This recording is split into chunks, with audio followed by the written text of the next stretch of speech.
There, this is Kenny from LearnHowToProsper.com, and I wrote a blog post this last week, How to Learn Patience.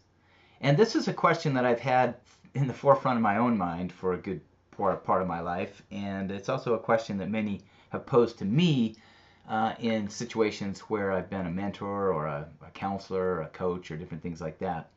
And I really like this statement from Harriet Tubman. You know, she really played a key role in the emancipation back in that time. And here's the way she states it. She says, "Every great dream begins with a dreamer. Always remember, you have within you the strength, the patience, and the passion to reach for the stars to change the world." I think that's so true. And you're going to see, you know, from some of the comments and things we walk through today, how this really has a bearing on patience. And I'm going to cut right to the chase on some of this. I kind of start out the blog this way. I said, "I don't know about you, but most of the mistakes I've made in life are due to a lack of patience." Now, for me, that has certainly been the case. There are just, maybe it's because we live in a world where we're just used to being able to get things immediately without any wait whatsoever. And you know, you got things like microwaves, and you know, where you can zap a Pop-Tart in 5 seconds, right? And now I think we just get to a place where if things aren't immediate, we get very impatient. You know, whenever I go to, it doesn't matter, you know, if I go to the bank, I'm waiting in line, or if I'm going to get food and having to wait, or heaven forbid, someone's in front of me and they're not going quite fast enough in their car, you know, I start getting impatient. And then I do dumb things like, you know, I'll try to roar around them and things like that, and it just, you know, then I feel like some kind of heel. And it's not like you know, it just never leads to any kind of sense of well-being. And it certainly doesn't lead to any kind of success in terms of achieving larger goals in our life, or prosperity for that matter, if we are just running constantly impatient. Now, it's kind of interesting because for me, and this has been my observation for others as well, and I'd love to get your comments on this, but a lack of patience is based on a mindset that only looks at the short term, right? You know, for me, it's like, if I'm only looking at the next 5 minutes or the next hour where I need to be, and, you know, then, or what I want to accomplish, if I'm only looking just a little bit down the road, then it's very difficult for me to be patient because I'm not looking at the big picture, right? And I think it's you know, I think I give this little example here in the blog post about, you know, if you were to stand right next to the wall so that your nose is like reaching, you know, it's like bumping against the wall, all you can see is just that short little window in front of you. And if you can step back, you can start to see, you know, the big picture and the form of things. Like, life has a purpose, okay? The things that happen in a day and all the different activities and relationships and the interaction of all these things, they really are purposeful. It's not just random. Now, that's not to say that we can't act upon our environment, and we do that. But when we start to step back from the very short, what I would call short point of view, or the short term, then we can start to see things for what they really are. And when I can see things for what they really are, then I can be so much more patient. It just puts my mind at rest and at ease. I'm going to share some examples here of areas in my life where being impatient and not seeing the big picture, you know, really impacted me. So one of these was eating fast food. Now, for a number of years, I would go out to lunch every single day. I'd have a Big Mac. I'd love to go to Taco Time. I'd go through the drive-through window at McDonald's, and I love those fries. You know, they got those sugary buns. You know, there must be like a pound of sugar in every bun. And I would just love these. But what happened over time is I put on about 20 pounds of visceral gut fat, and I've since lost that, and I've kind of completely changed my approach there. But this is something that I wasn't really looking at the long term. As I kind of progressed and a few more years passed by, I started to see the impact. And if I didn't change something, I was going to be in a place where, my health would be impacted dramatically, and that my quality of life would be impacted. And I see that. I see with people that, you put on 30, 40 pounds, it impacts your mobility, it impacts your health in so many different ways. And I was so groggy in the afternoons, you'd eat the sugar and it would spike, your blood sugar through the roof, and then it would tank and you come crashing down. Another area that I had quite a problem with for a number of years was speeding tickets. I was always so dang impatient. I just wanted to get there. And finally, I remember my wife Tracy and I had just been married a few months, and we were poor as church mice. And when I say poor, I mean poor. All right, I mean every dollar counted. I mean we were rubbing nickels together, hoping to make them grow. And I was working at the time I was working in potato fields, and we'd drive these vehicles back and forth. And one day I was driving down this hill at about, I later learned 98 miles an hour in a 55 mile an hour zone. And I got pulled over, and the police officer, there were 8 of us in the vehicle, and he was not impressed. And he dropped the hammer pretty hard on me. And I had received 2 other tickets within 3 to 6 months prior to that. And so this was becoming a pattern. And I was pretty darn depressed. I'm telling you, when I went home that night, I was one whipped puppy. I just remember we were staying down in the basement at my grandma's house. Okay, she had this old coal chute. I'm not kidding.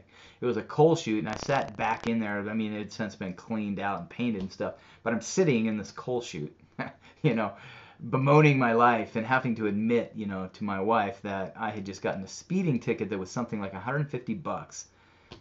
This is in like 1990, okay?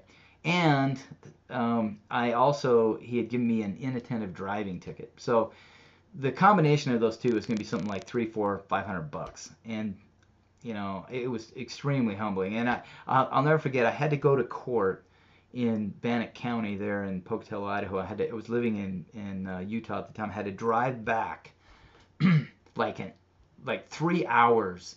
And I'm sitting there on this bench between 2 people in jumpsuits. Like, these are people who are like serious, broke the law, going to prison, living in jail. And I'm sitting there in between them, They got leg irons and everything, and and I just had this epiphany. I'm like, you know what? I just got to chill. I've got to get a grip. And, I have never gotten a speeding ticket since. And even though I still deal with a little bit of what I call my own version of road rage, where I don't really, it's not like I honk at people and use gestures, but in my own mind and heart, I'm not in that place that I want to be. Really, isn't it interesting that if you ever make eye contact with someone on the road, that you're like, they're become a person to you now. They're not like some, inanimate object to be yelled at and cursed at and hated. And so I try to do that now. I try to make eye contact. I try to understand that these are people just like me, trying to get from one place to another. They got challenges and difficulties in their lives. And so, that is an area that I've really, really dialed back on. I also worked for years in an inpatient center, working with a lot on the addict, the chemical addiction wing. And I worked with a lot of people that struggled with everything from alcoholism to prescription drugs to the early meth type of manifestations and things like that. And in almost every case, it was pretty clear that impatience was really the center of their addiction, meaning they did not want to work through the life challenges and difficulties. They wanted those things to go away immediately. And so addiction became a path to escape. And even though it was very temporary, it was immediate. And there again, it was kind of like that, zap fry your Pop-Tart in 2 seconds in a microwave. They could go and take a huff of something, and immediately, they got that relief. problem is that just compounded the problem, and over time it created more and more difficulties in their life. And it was very heartbreaking, actually, and it really helped me start to understand and evaluate, where I was with respect to my own way of tackling life, right, and looking at difficulties and challenges. And I feel like if we don't have that big picture, that vision of what it is we're looking to and that we're headed toward, so often it leads to this type of impatience. And I talk about that here in this article a fair amount. And let's see, let me make sure I'm in the right. Oh, you know what? I jumped to another article. I actually wrote 5 articles this week, 5 or 6, I can't remember. So here I am on how to learn patience. I'm going to go back in here now. So I was talking a little bit about having a clear picture of what really matters most in the long term helps you to delay gratification and do the right thing now.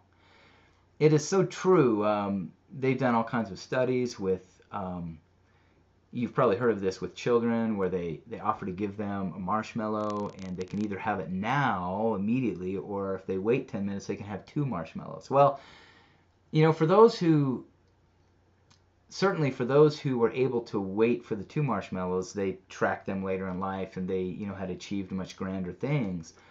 But what they also learned about those individuals is that they had a clearer picture for what it was they wanted to accomplish long term.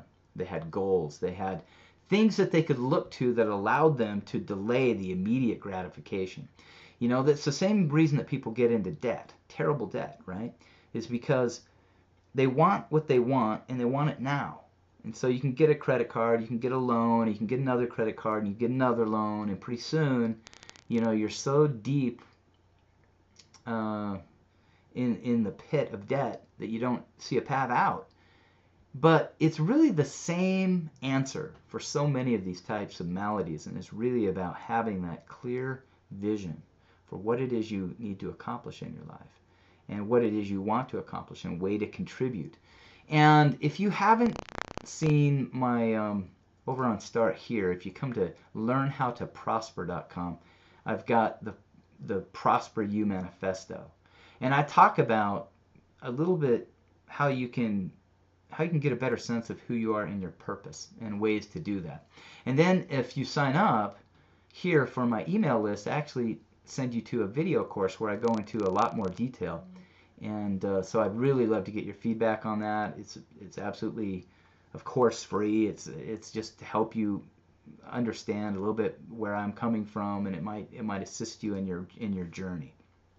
So something you can do today, even just at the big picture, is just think about, if you can't think 5 years from now, think about where you'd like to be at the end of the week. Put that thing out there that you can look to, that grander vision, that grander purpose, that grander sense of what it is that you want to be and accomplish. Now, in the Prosper You Manifesto, I talk so much about this, but I think it's really important that you understand it for this particular topic, and that is that you matter, right? Everything that you do in the way of investing in understanding your purpose and your contribution matters, right? You matter. And it's so important that you have a sense of your true identity and what it is that you're here to do and to accomplish. Because you are here to accomplish great things. Every person, every single person. I've never met anyone who didn't have a very important and specific purpose for why they were here on this earth and things that they're to accomplish. And once you get a vision of that, then it's so much easier to be patient with everything. I remember when our children was young, when they were young, it was sometimes when they're crying and they're up at night and they're throwing up and you're